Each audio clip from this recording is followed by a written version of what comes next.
right, man. Hope everybody's doing good. We right now, as everybody knows, we're finishing up the recruiting season as far as coaches out on the road. Most all our guys are still out to finish up this week, ending on Friday. I've been out as well, so finishing all that. Our guys have been back now. This is the third week they're going on, and man, it's been a good start so far. Talking with Coach Nico and his staff. Really excited about the crew that we have. I think as everybody knows in college football nowadays, it's a little bit of a reset and a restart every year now. And, we're not any different. I think this year, I think we have 28 guys that we're going to have new scholarship guys that are here this semester, including 15 transfers and 13 high school players that enrolled early, which seems to be a trend now that everybody is doing, coming in early, and which is great. We get to work with these freshmen. We get to see what they like, kind of easing them in, and then how quickly can we advance them. And obviously when you're looking at the transfer guys, there's certain needs that we had to go out and get. Not as many as we did last year, which was great. And I think we met most of, if not every single need that we had to meet. So, several of those guys are coming in here, all of them with great attitudes. All of them are working really hard. The thing that we've done is, last year kind of reset our culture, and was the one thing that was really strong for us. And the other thing that we've done is be able to retain the guys that we needed to retain off the last year's team. And I think that has been huge for us. Dante Corleone, man, what a great guy to be able to keep around here for another year. Guys like Joe Royer that had an opportunity to go to the NFL and decided to come back. Gavin Gerhardt, which is one of our best leaders on our team this year, will be a 3-time captain for us. And, those guys are leading like crazy right now on this football team to be able to keep those guys. And I think for us, it's always been kind of my formula. You got to recruit well. You got to recruit great players. You have to retain the great players, and that's never been more the case now in college football. And then obviously you have to develop these guys. And, and that's what we're doing. We're developing our young players. We're making them better. But we're also developing great players like Joe Royer, a guy who stayed because he wants to continue to develop. He recognizes that NFL, that's not a developmental league. You need to do all you can while you're in college to continue to develop, so when you get there, you're ready to go. So we're proud of our staff, our recruiting staff, and our coaches to be able to build this team to where we are right now. And now it's just a matter of putting a lot of work in and continue to take this program at some great heights. But as we start next week, all our coaches will be off the road. We'll be back. We'll be able to work with them, meet with them, and start doing a lot more football type things. And so that's exciting as well to be able to see them up close and personal. I'll open up with any questions. Chad. With the way college football is now, there's such incredible turnover when a coaching change happens. Does it feel like you're finally in a place where, like, there's a leveling? There's not as much. It's not as much of a roller coaster. It's more kind of linear now, point A to point B, without as many bumps in the road. Yeah, well, for us, yeah, absolutely. This is. I've been here 2 years now, and then to start year 3 at this point, man, when you obviously feel a lot better. We certainly have continued in an upward trajectory. In a lot of aspects. culturally, people throw that word around a lot, but that is so critical. It's in a way better place than it was. Obviously, the first year we got better last year. We're going to get better this year by retaining so many of these guys. So many young guys that played last year. The most we had that's played around here in a long time. To have all those guys back now, it's going to be a year under their belt. They're going to get a lot better as well. So that part is all exciting, man. We're really fired up about that. The other thing is that, I've been here 2 years. We have not had an indoor facility.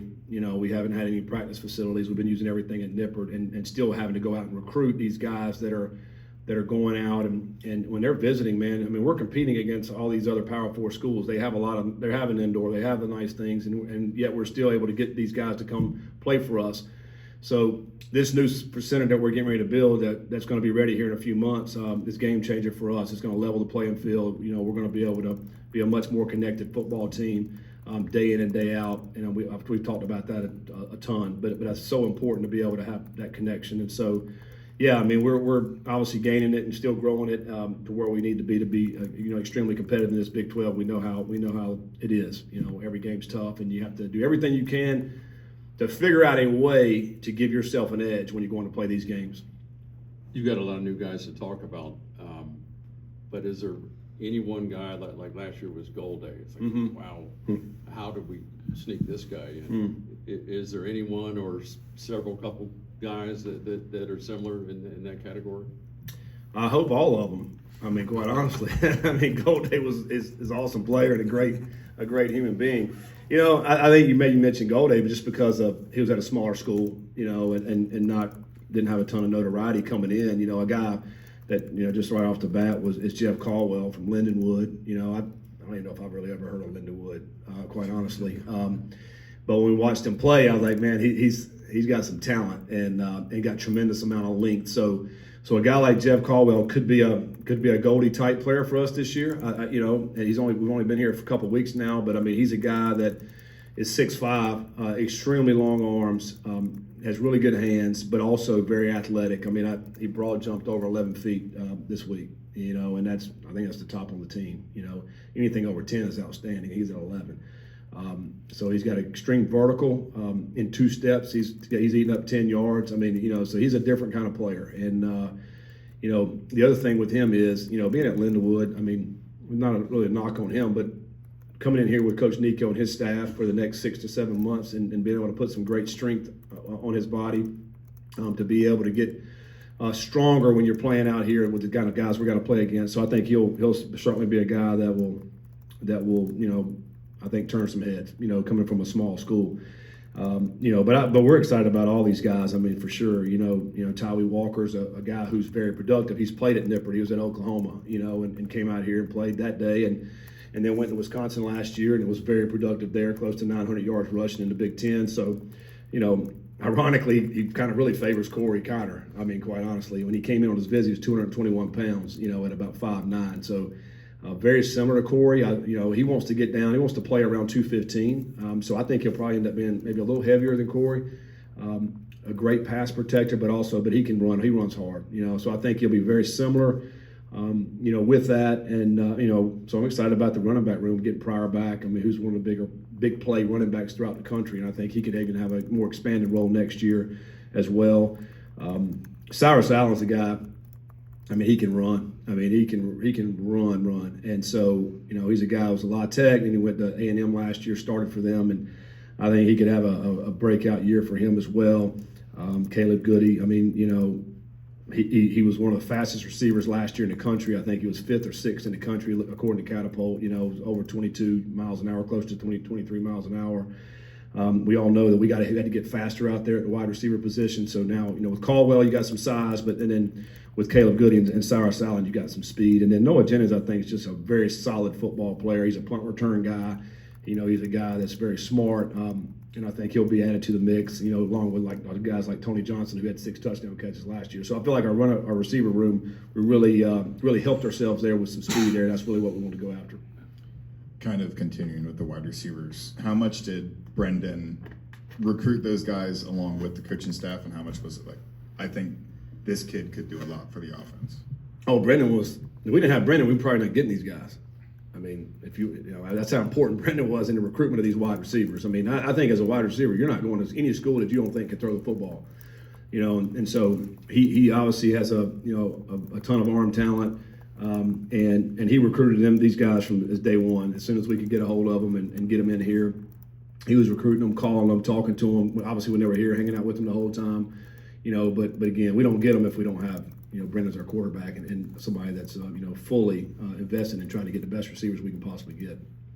How important is Patrick Gerd? You got a tight end, not necessarily the Joe Royer type tight end, but a Francis Sherman type guy, and he's got a title and some experience. Yeah, I mean, obviously, huge for him to get a national championship at Ohio State, and he brings up. He's a lot bigger than Sherman. I think he's a 6'4", 6'4.5" guy that's close to 250 pounds. So.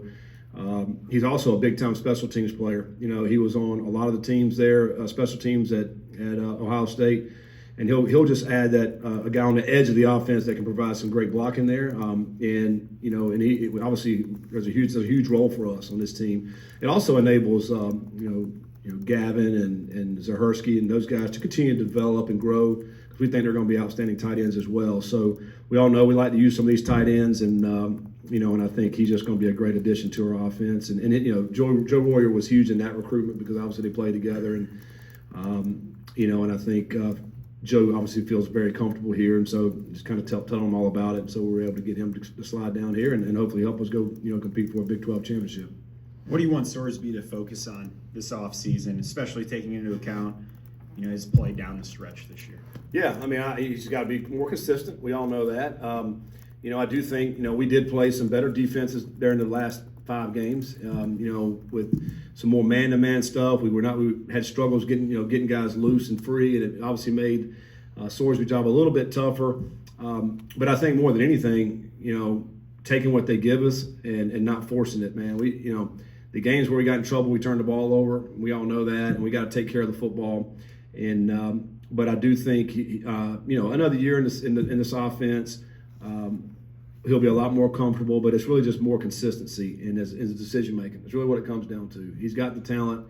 He obviously can run. We got to utilize his legs more. I think that'll help open up some things in the passing game. But also, decision making is what it comes down to, And then I think it's a lot easier when you got a guy that can knock the top off. If defenses know you're not stretching the field vertically, then they're able to sit on a lot of things this way. It makes those windows a lot tougher. So we got to do a much better job, coaching wise, stretching the field horizontally and vertically. We got to really open this field up. Now, I felt like at times last year it's like we're playing on a volleyball court.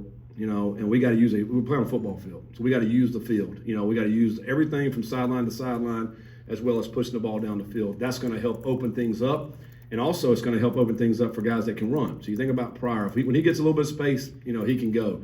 And I just mentioned all these wideouts. Same thing with those guys. If they get some space, they're going to be able to make big plays. We got to do a better job, coaches-wise, to really open that up.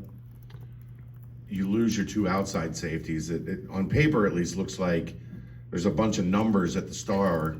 Do you look at seeing maybe how to spread some of that talent out?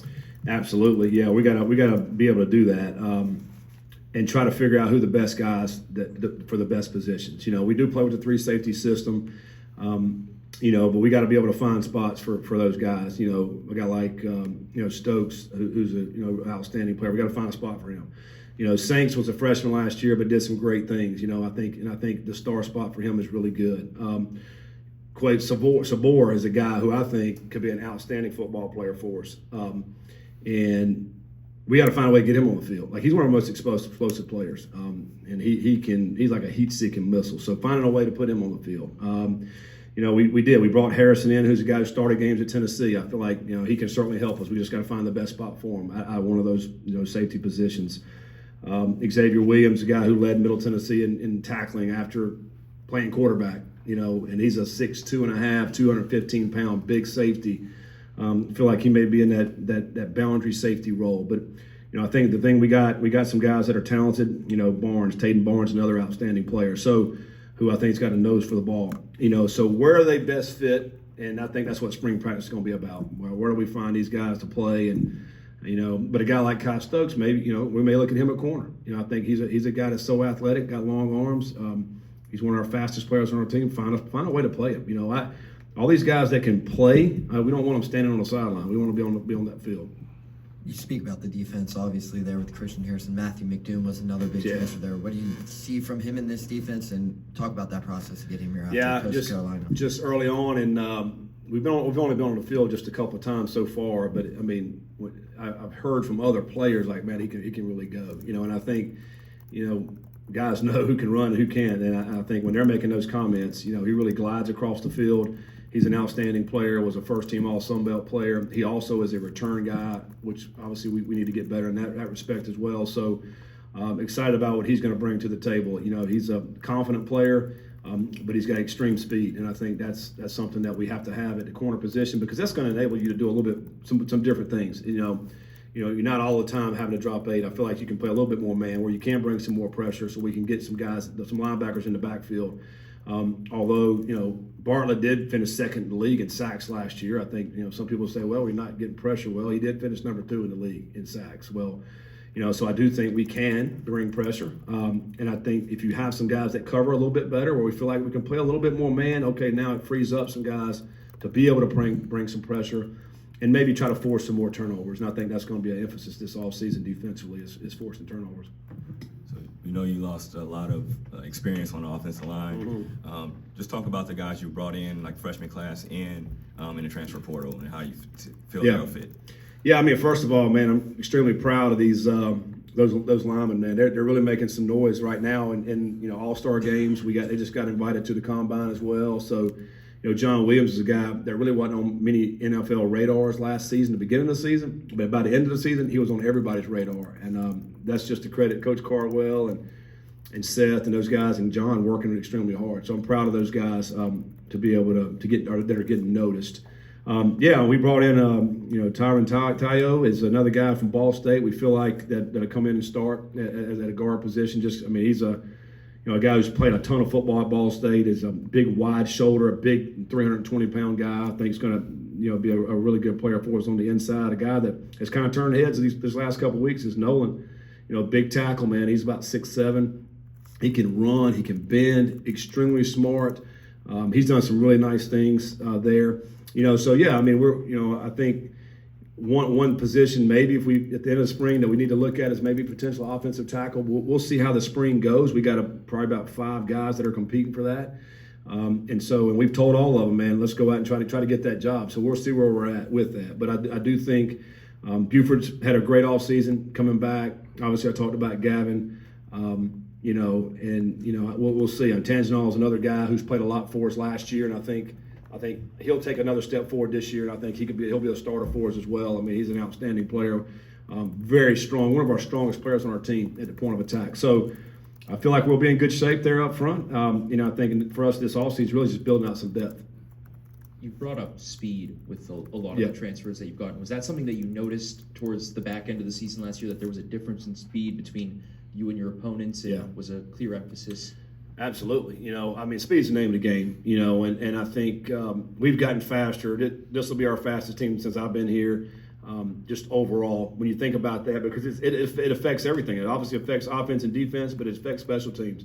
And that's one emphasis for us this offseason is the teams. We got to get better, special team-wise, but speed, playmaking ability. And your technique can be off a little bit, but if I'm fast enough, I can recover, when I'm thinking defensively. Offensively, obviously, if you can run by some DBs and linebackers, then you're going to make big plays, and I think that's the name of the game. So we certainly got faster at this team. We got more athletic again, and I think that's what you want to see, and that's where you want to trend to. When you think about special teams, obviously we got to get better there. Max Fletcher, will be our punter. Here's a guy who averaged right at 47 yards at Arkansas, one of the best punters in the country. We watched him all last fall. He can really punt it, and that's going to be critical for us. On our punt team, we got to be able to flip the field.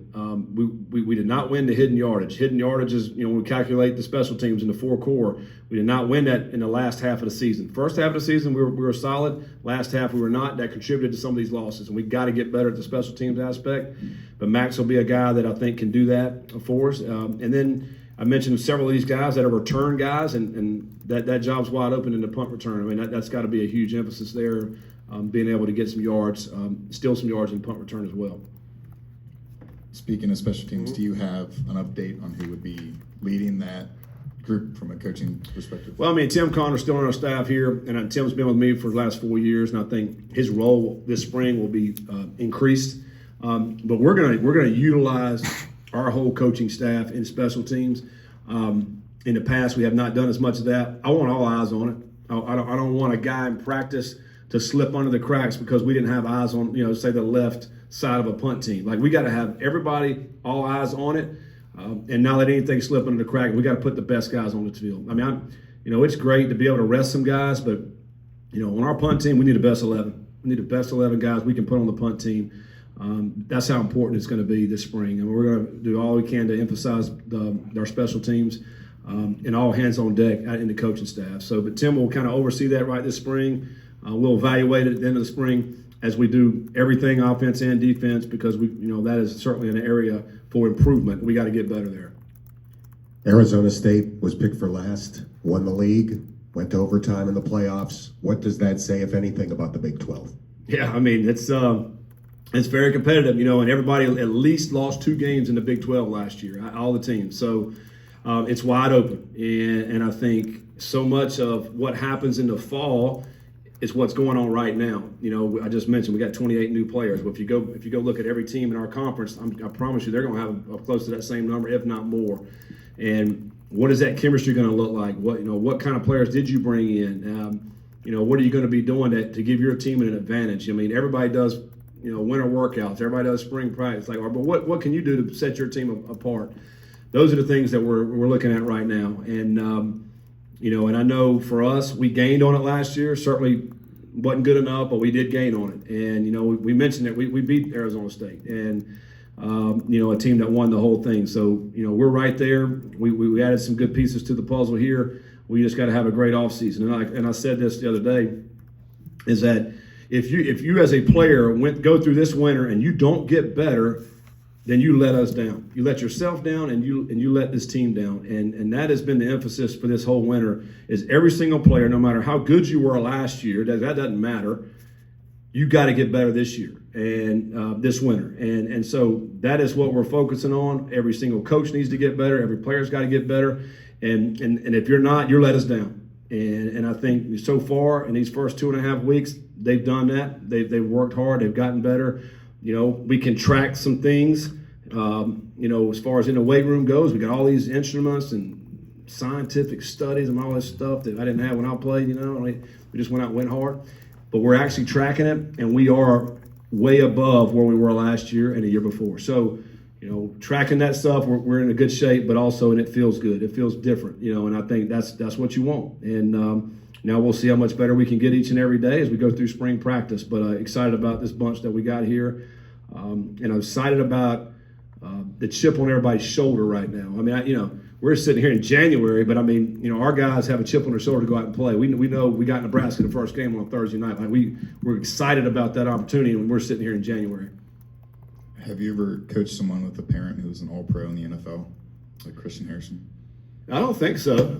No, I don't think so. So yeah, I mean that's and you know what? And he made himself into a player. I did some research on him. He was a guy that went to a small school, FCS school, and ended up.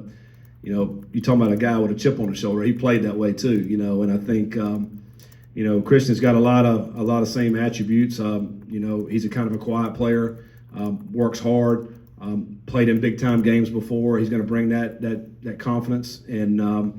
But he can do a lot of things. That's a good thing. He can cover, he can tackle. So I'm excited about him, being here and adding him to the mix on our defense. But no, it was pretty cool once we, got in touch with them and started talking with them and that type of thing. But no, he's an outstanding player, and hopefully we got some of those type players on our team that'll be those kind of players one day. Any other questions for Coach? I'll ask another. Travis Kelce's going back to another Super Bowl. Any Very way cool. to quantify what his constant mentioning of UC and wearing UC gear has done for the program? No, I mean, I think it's awesome. I think, he's a guy who played here and he went through a lot. His story is very unique and interesting. And to his credit, he continued to build and grow. And, he didn't sulk. He just got better. And I think he's been doing that. Obviously he had his last year at Cincinnati was really, really good, but he's had a better NFL career. And that just proves that he's always tried to train with a chip on his shoulder and prove people wrong, prove the doubters wrong. And he's a great example for our players. And, and it's always great to be able to hear, somebody out there talking about Cincinnati and the Bearcats and how much it influenced and impacted his life. And that's what we're hoping to do with these players that we have now. And so, no, it's very cool. I have 2 players that will be playing in the Super Bowl from Cincinnati, next Sunday. Thank you, Coach. All right. Appreciate you guys.